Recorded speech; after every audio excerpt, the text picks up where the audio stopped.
Bonjour à tous, c'est Trading avec vous. Donc on va revenir ici sur le BTC, une petite mise au point. Donc on a le graphe ici en weekly. OK. Donc on voit ici que le prix ici est parti d'ici, au niveau historique. Donc des 36 000, 38 000 dollars, 39 000 on va arrondir. Une hausse, un retracement, une hausse. OK. Un ATH au 69 000.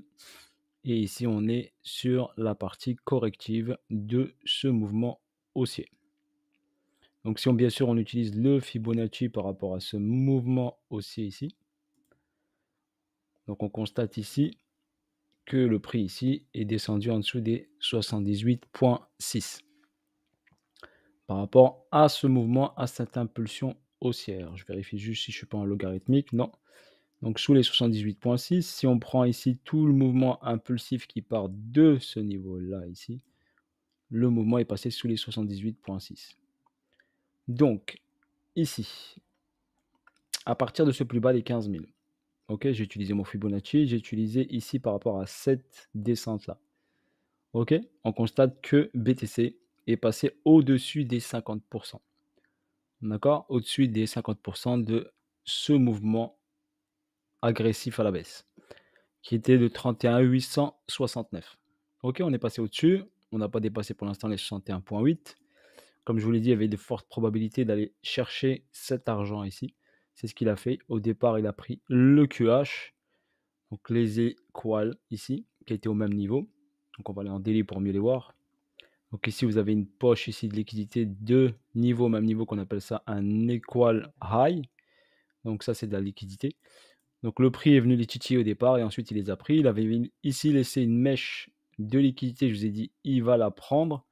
Donc celle-là, ce mouvement-là, quand il est venu ici, il est venu là chercher, bien sûr, en plusieurs étapes. Il est venu la chercher. Ensuite, on a eu une grosse accélération ici qui a pris toute la liquidité de ce niveau-là. Et ensuite, on a cassé ici ce niveau ici pour aller chercher le déséquilibre de marché qui est entre les 37 400 dollars et 33 700. Donc, il fallait s'y attendre vu que ici, nous n'avons pas eu cette cassure de ce niveau-là qui aurait validé, bien sûr, cette distribution. Il fallait qu'on casse ces 24 750 qui n'a pas été effectué.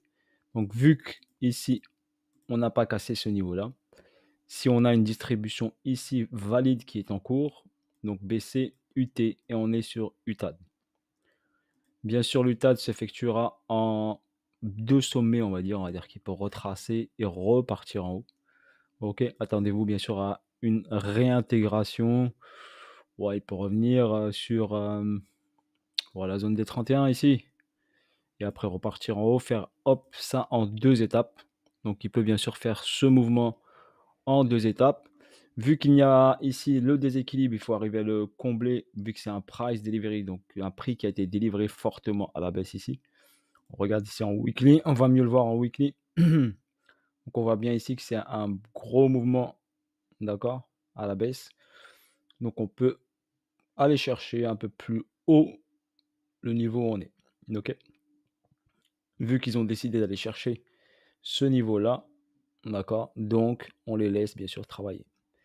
Ici, on a buté longtemps sur ce niveau-là. On n'a pas validé le début de cette distribution. Donc en trading, c'est comme ça qu'il faut faire. Il ne faut pas se précipiter. Donc on a eu l'information comme quoi il a poussé ici. OK. Au niveau de là, ici, le short. Moi, j'avais un short ici. Je suis sorti à break-even. Donc à zéro. Ni gain, ni perte. Donc là, on va attendre ce qui se passe ici. On est sur le niveau un peu critique, on va dire. Il faut ici acheter. C'est très, très dangereux. Donc faites attention à vous. Acheter ici, c'est vraiment très, très dangereux. Donc, de préférence, attendre un retracement, voir la fin de la distribution, la fin de ici de l'UTAD pour voir potentiellement le prix, bien sûr, aller casser les 24 750. Donc, étape par étape, pas de précipitation. Pour ma part, pas de précipitation, hein. Donc, c'est du trading pur. Voilà, donc là, on attendait les informations. On a une autre information. On attend que tout se valide et ensuite on interviendra sur le marché. Ok, voilà pour votre information. Moi, personnellement, ce que je vois sur le BTC, on est revenu dans une poche de liquidité qui était un déséquilibre. On a pris la poche de liquidité des EQH. Donc, étape par étape, ici, on a pris l'inducement, on appelle ça un inducement, une incitation acheteuse. Donc, elle a été prise. Donc, BTC a pris beaucoup de liquidités. D'accord? Technique, c'est des liquidités techniques hein, qu'on peut déceler, bien sûr. Donc là, et en plus, cette bougie, elle est exponentiellement très, très forte à la hausse. Alors, vous avez vu ici, quand c'est fort ici, ça peut se faire reprendre à la base du mouvement. Donc, si on a une poussée ici, on fait très attention car on peut revenir à la base du mouvement qui peut être les 28 000 $. Ok, 28 600, un truc comme ça. On peut revenir à la base du mouvement. Donc, il faut faire très attention au mouvement exponentiel. Ici, on est venu, on a retracé un peu plus de la moitié de cette bougie-là. Ok, même principe ici, regardez ici. Accélération, on est venu retracer au moins à la moitié du mouvement. Donc ici, si on revient à la moitié du mouvement, d'accord? Donc si on vient à la moitié de ce mouvement impulsif, on peut revenir, si on met le Fibonacci, au 39, juste vers les 31 000, on va dire. Allez, on va arrondir à 31. Ok, rien n'empêche bien sûr de pousser encore dans cette zone. Il va travailler cette zone. Potentiellement, s'il reste ici en latéralisation, ça pourra donner de la force aux alt pour pouvoir faire un petit setup de retracement. Je vous ferai des petites vidéos sur, vous voulez, sur Solana ou Atom, à voir. Mais la finalité, n'oubliez pas la finalité, d'accord? Si la distrib se termine, se valide, la finalité, bien sûr, est d'aller prendre les 15 000 $. Je sais que vous n'allez pas y croire, d'accord? Mais moi, mon point de vue, c'est 15 000, ce n'est pas le bottom. Donc, on doit aller chercher un vrai bottom, ok? Des vraies liquidités en bas pour pouvoir aller chercher ensuite un ATH. Voilà pour moi votre information, ok? Donc, je vais laisser le BTC, bien sûr, faire sa vie, finir cette distribution, d'accord? Parce que c'est logique, regardez. Là, on a une distrib. Là, on a une distribution. Ici, on a validé cette distribution. OK? Distrib ici. Distrib validé ici. Prise du saut. Donc ensuite, quand on a une distribution, on a forcément un retour qui s'appelle le LPSY. OK? Un retracement par rapport à cette impulsion. C'est comme si vous faites un sprint et là, vous devez respirer avant de continuer le sprint. OK?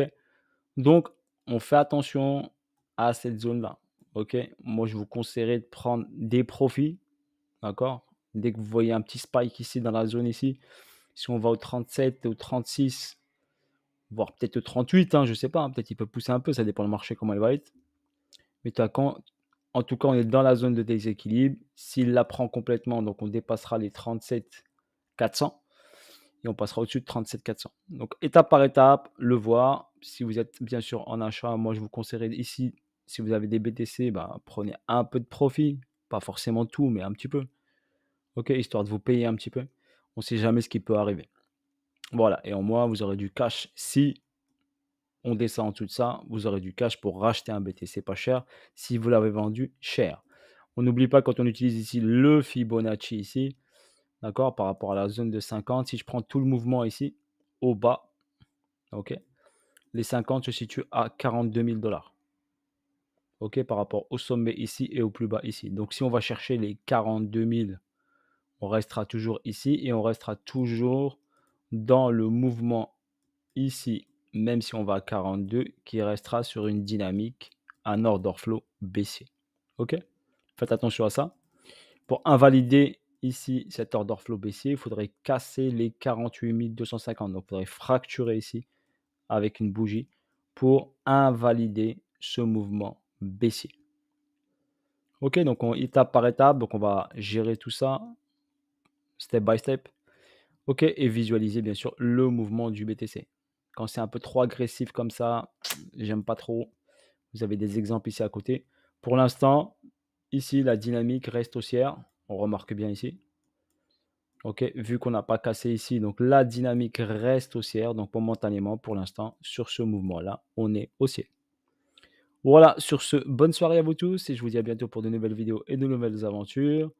Bien sûr, si vous voulez vous améliorer en trading en analyse technique, vous pouvez venir ici. Vous avez le mail ici, site trading school contact@gmail.com si vous voulez participer à des calls le week-end pour, apprendre l'analyse technique, comment analyser un graphique et tout ça.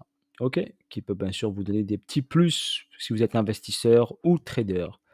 Voilà, sur ce, bonne soirée à vous tous et je vous dis à bientôt. Ciao, ciao.